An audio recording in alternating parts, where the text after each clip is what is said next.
Yes. It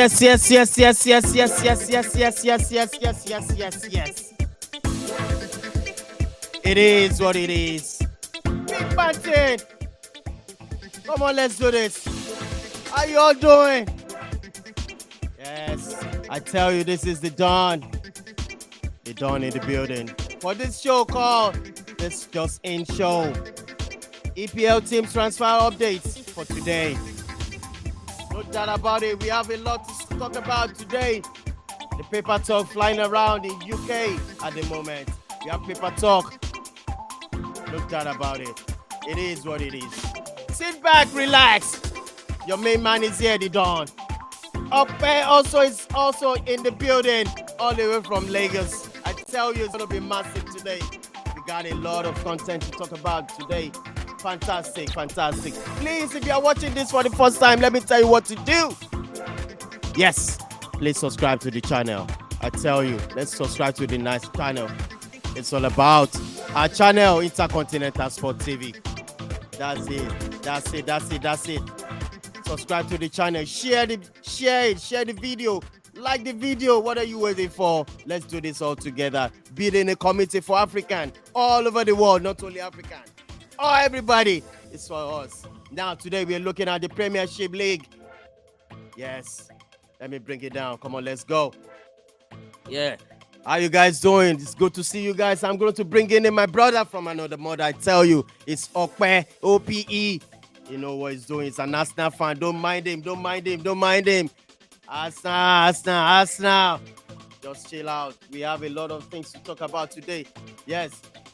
Oppie, what's going on, bro? Let's do this. I'm good. Anyway, let me tell you something about the transfer window. Transfer window is the worst period for Arsenal fans. We hear too many rumors. We're never sure of who is coming. We get sleepless nights. It's ridiculous. I'm waiting for it to end. All right, bro. What's going on? How is he doing? How everybody's doing there in Lagos? Very well, thank you. After the We're doing political, well. APC, DP, everybody's. The last 24 hours have been legendary. I'll just leave it at that. All right, good to see you, bro. Let's get into this straight. Our fans all over the world, they want to see what we have in stock for them. I am telling you, the paper talk for today is going to be massive, I tell you. But let's dive into it straight up. Bro, have you heard about this? Liverpool considering the bid for Benfica Nunes. Man, you're also keen. Also, the second one, Liverpool rejects second Bayern Munich bid for money. What is your story? What do you say? What do you want to say to us? Okay, go for it, bro. Yeah, definitely. First of all, with Darwin Núñez, it's logical for Liverpool to want to go in for him, knowing that Sadio Mane is going to leave at the end of the day. But then you think about it, where does Núñez fit in? We already have three players who can play down the middle. So two players, talking about Diogo Jota and Roberto Firmino. I'm wondering where Roberto Firmino's future lies. I think he should start looking for an alternative as well. I think his time at the club is slowly winding down, if you ask me. But Manchester United will be the preferred destination for Darwin Núñez, majorly because there's space for him, there's availability for him. He'll be a first-team player if he does go to Manchester United. And obviously, there's the fact that Edinson Cavani has played there already. I'm sure he's in conversations with Cavani to ask him questions about Old Trafford. How was it like? Should I go there or not? And what not to expect. And in fact, United could go through Edinson Cavani to actually clinch the deal for Darwin Núñez. And obviously, he gets to play with Cristiano Ronaldo, one of the greatest players of all time. But definitely, I think Manchester United will be looking forward to him, and it might just be a good destination for him. However, if United really want to splash that cash on a striker, why not go for Victor Osimhen? I'm really wondering why they want to settle for Darwin Núñez, but at the end of the day, it's down to the coach and the way he wants to play football. So maybe this is also coming from Erik ten Hag. I'm talking about Liverpool rejecting a second bid for Sadio Mane. Look, second bid. Currently, it's a game of chess. It's a game of chess. Why do I say this? Mane wants to leave. Liverpool don't want him to leave. Liverpool have already, offered him a new contract. He's really not interested in what they have to offer. He feels it is time to go after dedicating so much of his time to them and not need to show for that. So it's time for him to go. They probably just want Bayern Munich to offer more money, but then it's left to Bayern. What's Bayern going to do? Is Bayern going to offer more money, or they're going to stick to £30 million and wait till Liverpool bulge at the end of the day, and definitely Sadio Mane gets to have his way. So I think it's just a matter of time. We'll see what happens with that deal. Yeah, I'm coming to you now, right now, Professor Tuchel from your side. What's going on, bro? How's Lagos right now? Yeah, Lagos is fine. Lagos is fine. Good evening, everybody. Good evening, Okwe. Good evening, Don. Good evening, Prof. Nice to have you. All right, Prof. I'm going to come to you straight. Is this not ridiculous? That's 100 million splash on this Nunes.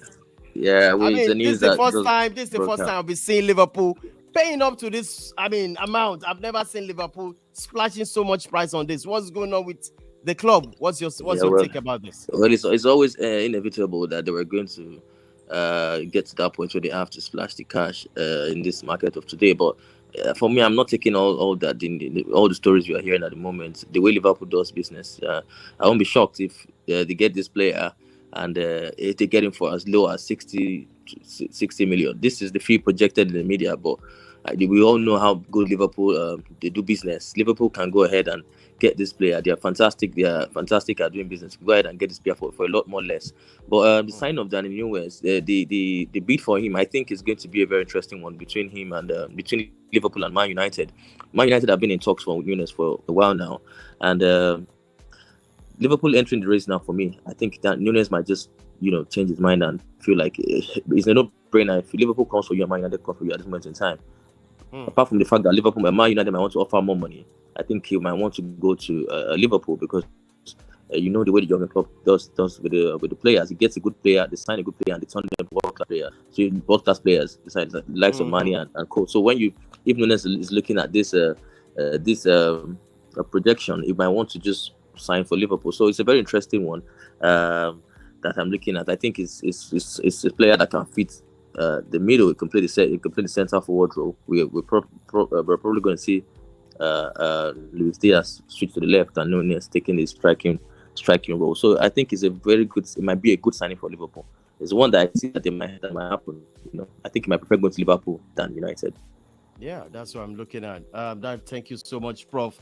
Yeah, now let's talk about Manchester United. I saw this today and I said, are we not playing with fire? If Ten Hag should be willing to give Maguire a chance, in this kind of, are we not spelling a doom there? And also look at the second one, Man United turned down Tottenham Rashford approach. Now, but something. What do you think? Yeah, let me start with Rashford because Marcus Rashford is actually the type of striker that Antonio Conte likes.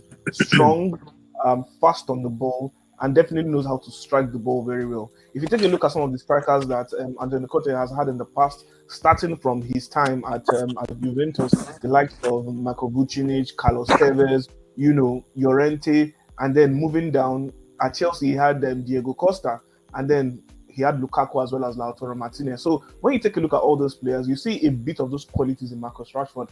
However, last season was not the best for Rashford, and he definitely needs game time. He needs a lot of game time. So the question for Rashford is, the World Cup is this year. Obviously, he's not been in this England squad that has participated in this Nations League games going on. Same thing with Jadon Sancho. These players need game time. They need to find form, and they need to play very well. He had his injury worries last season, no doubt, but he'll be going into this season hopefully fit. But then, where is Marcus Rashford's best position? Because I think about it, why else is Conte signing him? The only reason for Conte to sign him is because Conte wants him to play through the middle as a striker, probably pairing up with the likes of Harry Kane and Heung-min Son once in a while. So, but the question is left to Marcus Rashford. What does he see himself as a striker or a left winger? That's something he has not been definitive with over the years. So for now, I just see him as a forward. But then if Conte can sign him and say, you know what, I see the potential in you, and this is what I want you to be, Conte can mold him into the player that he wants him to be. So it's left for the player to actually make a choice.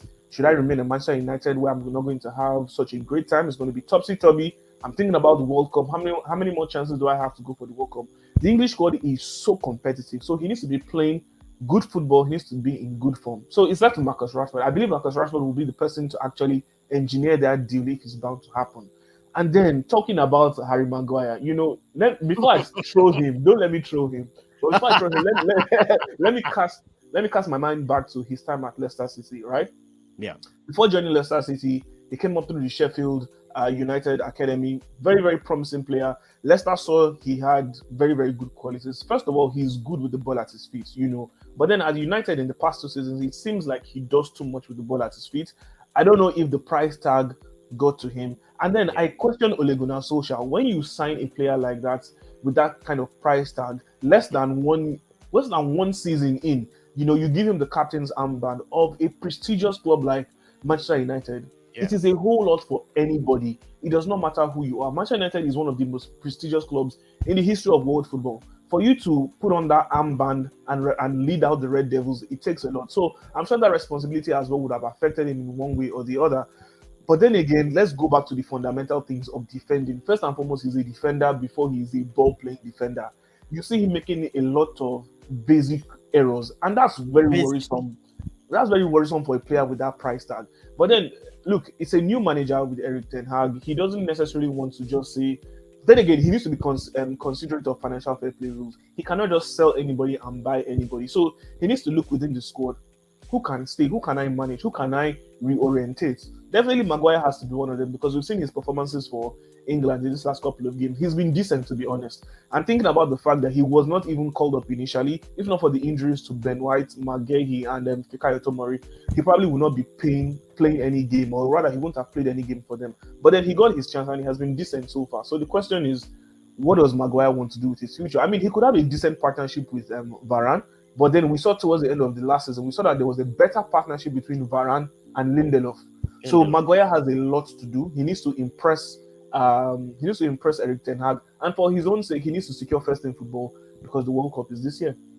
Yes. That's a good one, Prof. What is going on with your club with this guy? That's Lukaku on the screen right now. Inter in talks with Chelsea over Lukaku return. He's going to be on loan this summer. What's your take on this? The problem with Lukaku right now is the fee. I think Inter Milan don't have enough money to sign him permanently. So that's why hence the talks of him going back on the loan. I even read a report saying that we might want to get a centre back Skriniar from them in an exchange, or Martinez. Yeah, that would be fantastic deal. Yeah, exactly. Or Martinez in an exchange. So the problem with Lukaku is the fee that Chelsea bought him. They cannot get that money back, so they want to try and make most of it probably. And I feel the only way is maybe to get a player from Inter Milan. But we don't know if that's a deal that Thomas Tuchel is looking at, because the manager might have a primary target in a defender that he wants. You don't want to mess with. You don't want it to be. I don't want it to be a situation where he's getting Skriniar just because of Lukaku deal. You should get a player he wants to get, that he feels is good, suitable for the club. So it's a very dicey one. Lukaku, I think, is one that might drag for quite a long time because of the money issues involved in it. Yes. That's a good one. Let's move into another one we want to bring to the viewers right now. It's all about this guy going to already in Everton. That's James Tarkowski. I just read that Everton have snapped him on a free. Frank Lampard has done well to sign. That's a very good player, a solid centre back. Very good player. Great piece of business. Great piece of exactly. Great business for Everton. I think they get him on the free, and he's in his peak, 29 years old. So you get, what you get from Tarkowski. Very dogged player. Very. Oh my God, that's a good one. When Burnley lost Michael Keane to Everton, but the problem I just have with it is Michael Keane went from Burnley to Everton and he has been a flop so far. Okay, so you look at this deal and see Tarkowski leaving Burnley to Everton as well. I hope he doesn't follow the footstep of Michael Keane, because this player seems to do they do very well in Burnley, and then they go over to a better club. It's almost like when they're playing for Burnley, because of the way Sondheis manage them.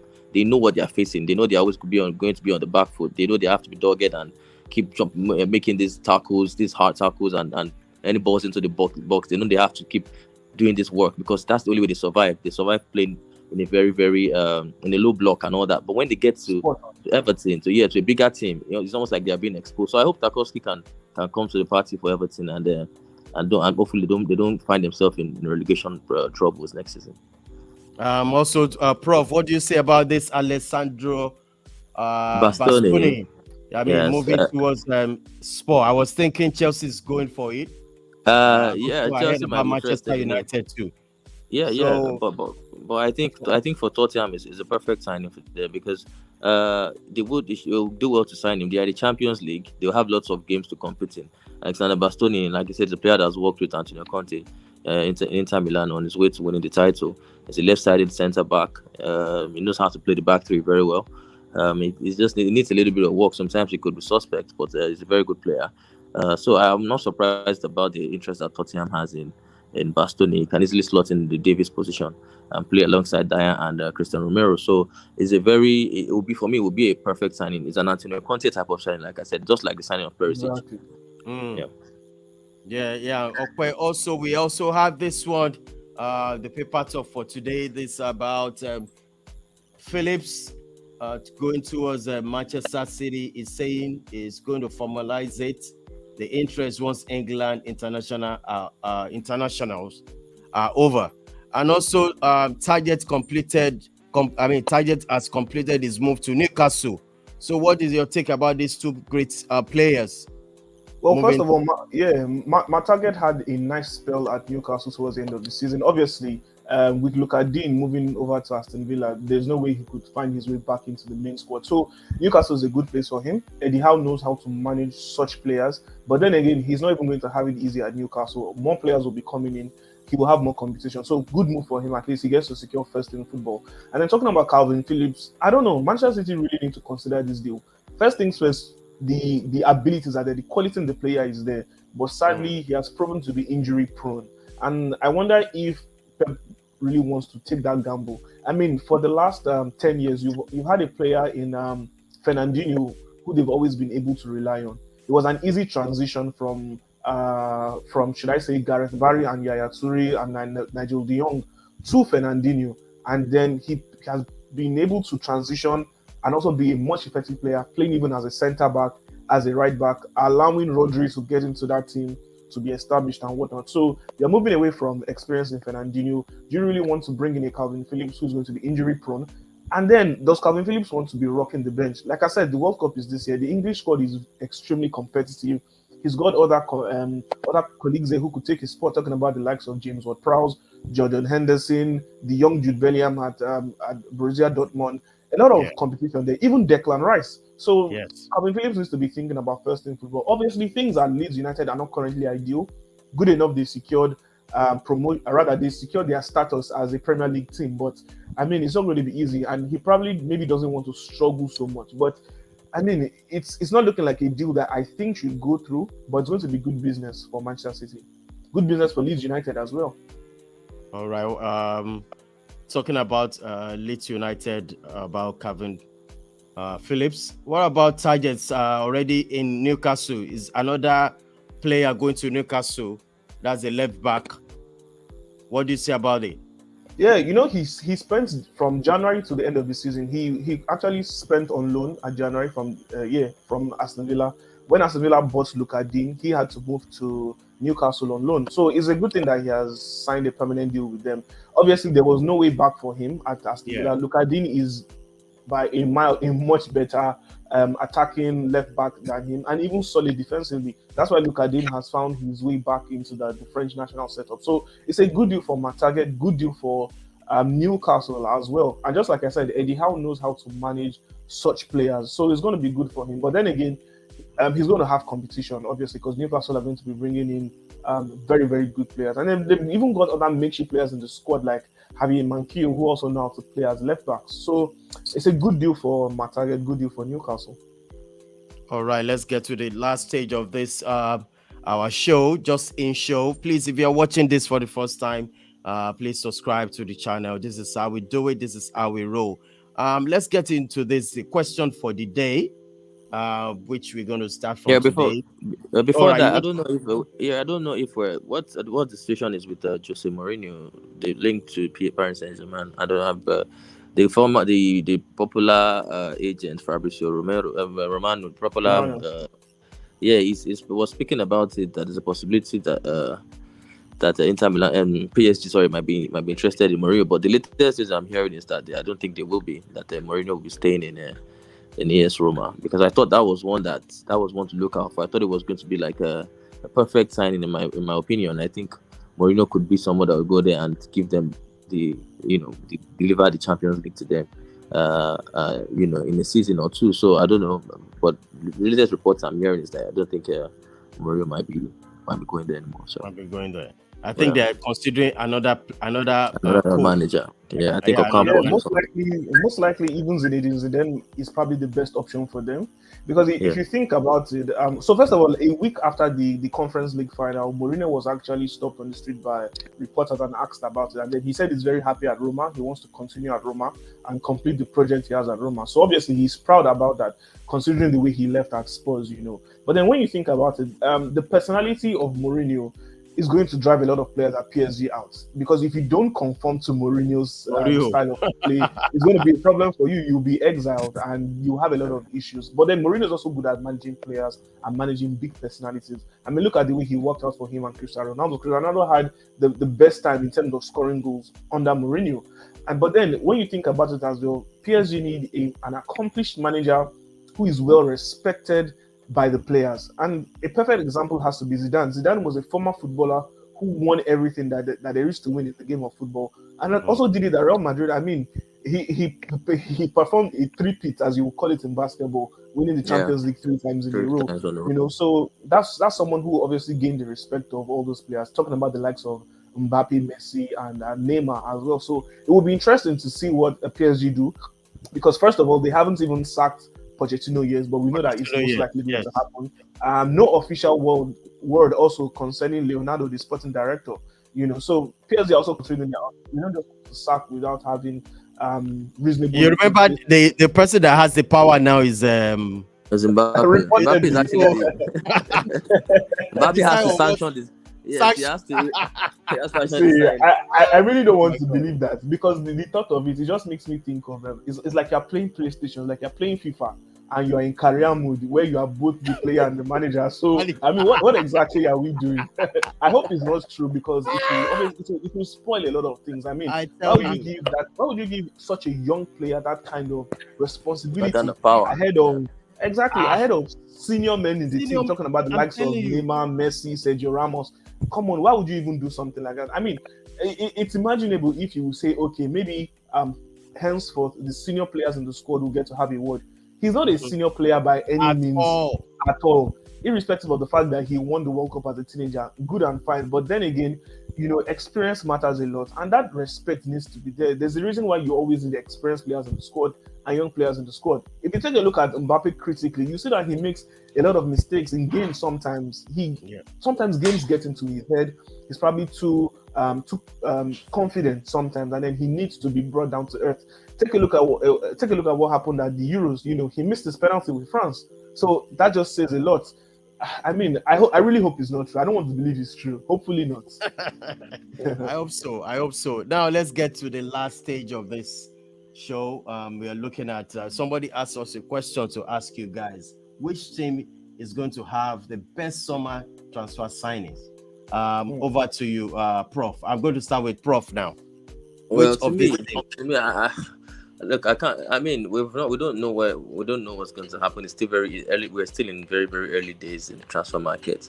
But already so far, you want to give it to City. I think the signing of Erling Haaland, I can't look past the signing of Erling Haaland, to be honest with me, because I feel like it's a player that I watch him and I'm just blown away. The way he moves with pace and power, so much. In this game, I just see him as like I watch him play like as though he was a robot. That's the way I watch Alan play the game. So I'm really excited to see what's going to do in City. So to me, I mean, for me already, I think it just tops the list of the best transfers. Which team I go on to make great signings? Maybe Man United might do it. Maybe Liverpool, but I'm going for City already with the sign of Haaland. Yeah. Oh, fantastic! Okay, over to you. What do you think? Which of this team? Well, I think three teams would be in contention to have a fantastic transfer window. So first of all, Manchester City. They've already started already. That's the first thing. Number one, they've got Erling Haaland, and then they've got the young Julian Alvarez. Very good player. That's another player. Look, the boy is hot and raring to go. So obviously, there's no doubt about the fact that they're going to ship off Gabriel Jesus, because they know that goal scoring has been an issue for them since Aguero's injury worry started becoming very bad, and now Aguero has gone. So obviously they need two good strikers and two young strikers who are not even 25 yet. Absolutely ridiculous. So the future is set for Manchester City, the noisy neighbors of United. So they're having a fantastic transfer window so far, and obviously they're going to strengthen up in that central defensive midfield position and at left back as well. So I'm excited to see who they want to bring in at that left back position, because it seems like Zinchenko might be on his way out. We know Benjamin Mendy obviously doesn't have a future at the club. And I think Ake too. Ake is moving out. Exactly. It seems like Ake is going. So, and then if Ake, Benjamin Mendy, and Zinchenko are obviously going out the door, you have to consider the fact that they'll be going in for someone like Pau Torres, who is also a left-footed centre back. So, I mean, exciting things at Manchester City could happen really, and I'm looking forward to it. But then another team that could have a great transfer window has to be Tottenham Hotspur. Their first full season under Antonio Conte. I know the way Conte loves to do business. I think it will be exciting. Spurs fans should be absolutely excited to see the type of players that he's going to bring in. I mean, take a look at the caliber of Ivan Perisic. Yes, age is not on his side, but I mean, just look at the fantastic season he had with Inter Milan, scoring 50 goals for them. So that's a fantastic one for him at his age. We see that some players actually mature much better when they are 30 plus, and he seems to be one of those players. He's a fantastic wing back who can also play as a forward. He's ambidextrous with both feet. What else do you want from a player in this modern day? So that's fantastic for Spurs, and I think they'll obviously be strengthening in other positions. I believe Harry Kane might just be happy to stay under, definitely under Antonio Conte. Another team that could have a fantastic transfer window has to be Newcastle United. We cannot overlook them. Yes. Look, I'm scared of Arab money any day, anytime. But thinking about it, they will be they'll be considering financial fair play regulations.